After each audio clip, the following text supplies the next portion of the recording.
बिस्मिल्लाहिर्रहमानिर्रहीम। अस्सलाम वालेकुम। कैसे हैं आप सब? इंशाल्लाह सभी ठीक होंगे और अल्लाह की रहमतों के साए में होंगे। अपने रब पर यकीन रखो। ज़्यादा सोचना इंसान को ख़त्म कर देता है। बस दुआ करो और सब कुछ अपने रब्बुल आलमीन पर छोड़ दो, जो इतनी बड़ी कायनात को रंगों से भर सकता है। तो क्या उसे तुम नज़र नहीं आते? क्या उसे तुम्हारी बेबसी नज़र नहीं आती? तुम्हें क्या ऐसा लगता है कि वो तुम्हें बेयारो मददगार छोड़ देगा?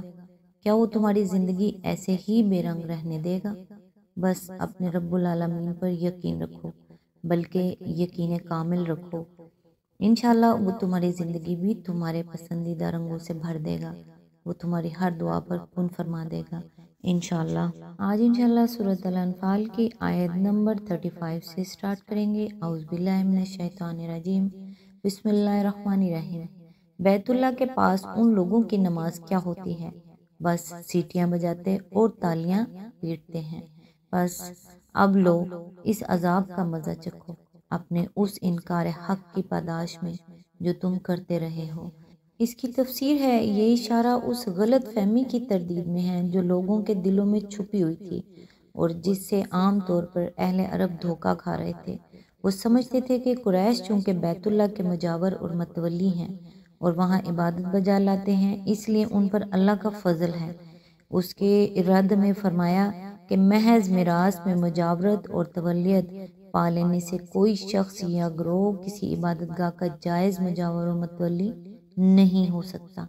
जायज़ मुजावर और मतवली तो सिर्फ खुदा तरस और परहेजगार लोग ही हो सकते हैं, और उन लोगों का हाल ये है कि एक जमात को जो खालिस खुदा की इबादत करने वाली है उसे इबादतगाह में आने से रोकते हैं, जो खालिस खुदा की इबादत ही के लिए वक्फ की गई थी। इस तरह ये मुतवली और खादम बनकर रहने के बजाय उस इबादतगाह के मालिक बन बैठे हैं और अपने आप को उस बात का मुख्तार समझने लगे हैं कि जिससे ये नाराज़ हों उसे इबादतगाह में ना आने देंगे।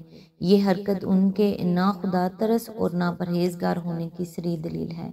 रही उनकी इबादत जो वो बैतुल्लाह में करते हैं, तो उसके अंदर ना खुजू व खुशू है, ना तवज्जा इल्लल्लाह है, ना जिक्र इलाही है।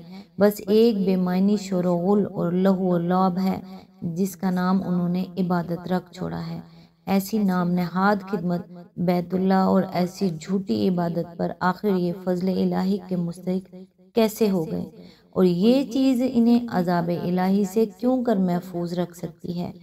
वो समझते थे कि अजाब इलाही सिर्फ आसमान से पत्थरों की शक्ल में या किसी और तरह कवाए फितरत के हैजान ही की शक्ल में आया करता है, मगर यहाँ इन्हें बताया गया है कि जंग बदर में उनकी फैसला कुन शिकस्त, जिसकी वजह से इस्लाम के लिए ज़िंदगी का और कदीम निज़ाम जाहिलियत के लिए मौत का फैसला हुआ है, दरअसल उनके हक में अल्लाह का अजाब ही है।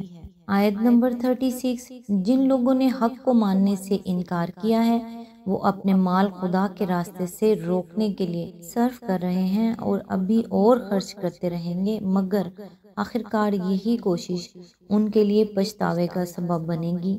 फिर वो मगलूब होंगे, फिर ये काफिर जहन्नुम की तरफ घेर लाए जाएंगे।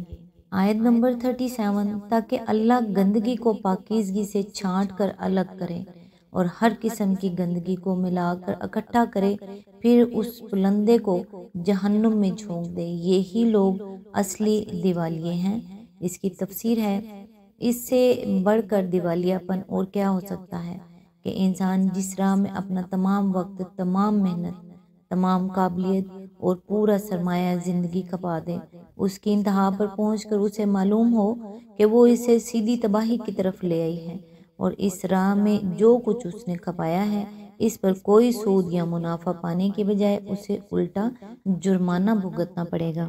आयत नंबर 38। ए नबी सल्लल्लाहु अलैहि व आलिहि वसल्लम, उन काफरों से कहो कि अगर अब भी बाज आ जाएं तो जो कुछ पहले हो चुका है इससे दरगुजर कर लिया जाएगा, लेकिन अगर ये उसी पिछली रविश का अदा करेंगे तो गुज़िश्ता कौमों के साथ जो कुछ हो चुका है वो सबको मालूम है। आयत नंबर 39। ए ईमान लाने वालों, उन काफरों से जंग करो यहाँ तक कि फितना बाकी ना रहे और दीन पूरा का पूरा अल्लाह के लिए हो जाए। پھر اگر وہ فتنے سے رک جائیں تو ان کے اعمال کا دیکھنے والا اللہ ہے۔ اس کی تفسیر ہے، یہاں پھر مسلمانوں کی جنگ کے اسی ایک مقصد کا اعادہ کیا گیا ہے جو اس سے پہلے سورۃ بقرہ آیت 193 میں بیان کیا گیا تھا۔ اس مقصد کا سلبی جز یہ ہے کہ فتنہ باقی نہ رہے، اور ایجابی جز یہ ہے کہ دین بالکل اللہ کے لیے ہو جائے۔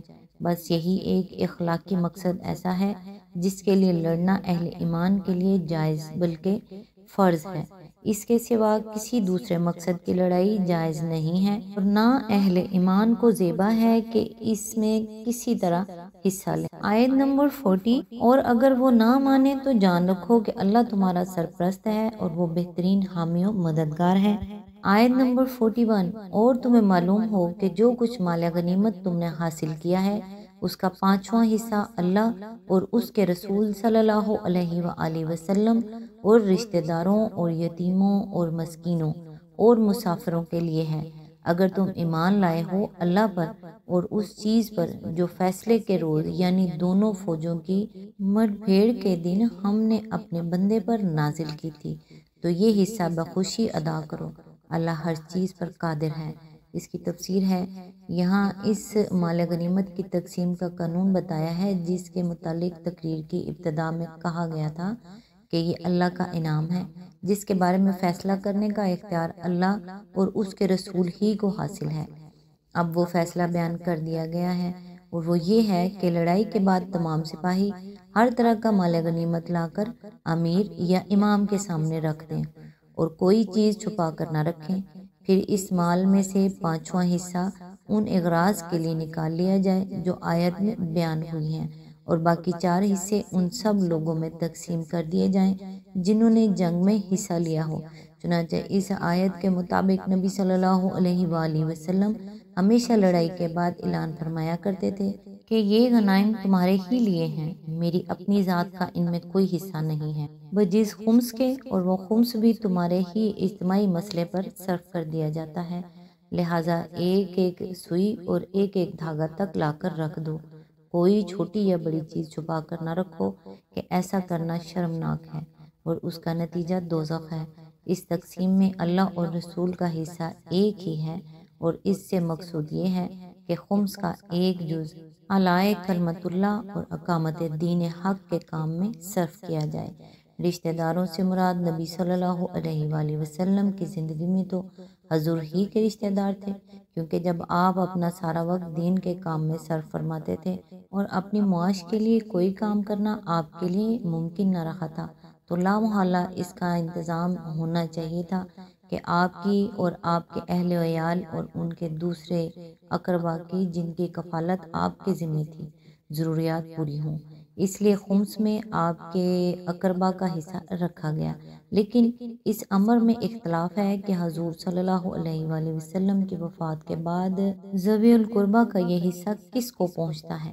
ایک گروہ کی رائے یہ ہے کہ نبی صلی اللہ علیہ وآلہ وسلم کے بعد یہ حصہ منسوخ ہو گیا، دوسرے گروہ کی رائے ہے کہ حضور صلی اللہ علیہ وآلہ وسلم کے بعد یہ حصہ اس شخص کے اقربا کو پہنچے گا جو حضور کی جگہ خلافت کی خدمت انجام دے، تیسرے گروہ کے نزدیک یہ حصہ خاندان نبوت کے فقراء میں تقسیم کیا جاتا رہے گا۔